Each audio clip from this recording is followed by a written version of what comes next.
regard. Thank you, Jen. Given that you have two separate meetings with moderates and progressives today, is this White House confident that it will reach a deal on reconciliation by Democratic leadership's self-imposed October 31st deadline? That's not a deadline that we have proposed. The timeline for that is the surface transportation bill expiring, which is, of course, important, something we need to renew and save the jobs of thousands of employees who could be furloughed.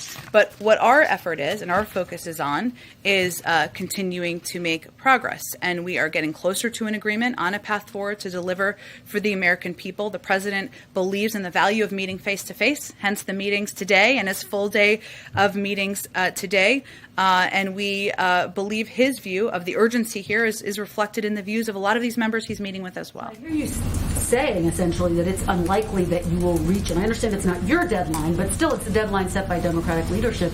I hear you indicating it's unlikely you'll. That's not what I'm. Not, that's actually not what I'm indicating. I'm indicating that we're continuing to make progress.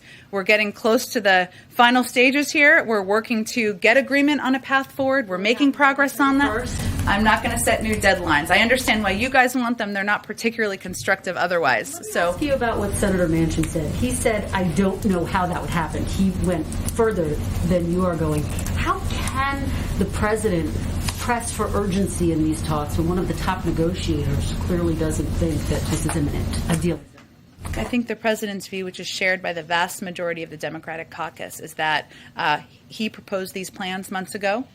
We've had months to discuss, consider, debate, litigate the nitty-gritty details. We're continuing to do that today, and it will come time soon to move forward and deliver for the American people. And that's something that the vast majority of the caucus agrees on. Let me just ask you about the child tax credit, because there's been some discussion, a push by moderates for those tax credits to be limited to families making less than $60,000. Would the president agree to a final deal that only applied to those, that didn't apply to those making less than $60,000? And what would you say to families who say they just missed the cut and they need those benefits? Well, there's a lot of proposals that are out there. I'm not going to speak to every single one of them. We're going to look at a final package.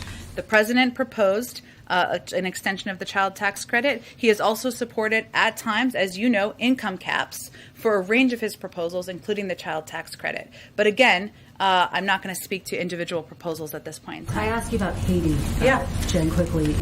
There are reports that the gang that kidnapped those 17 American and Canadian missionaries is asking for $17 million for their release, $1 million per person. What is the administration's response to that, particularly in light of the policy that the U.S. does not negotiate with those holding hostages? Well, that remains our policy, and I can't get into too many details operationally here because has never been in the interest of bringing people home who are being held for ransom. What I can reiterate, Kristen, is that the FBI is a part of a coordinated U.S. government effort to get the U.S. citizens involved to save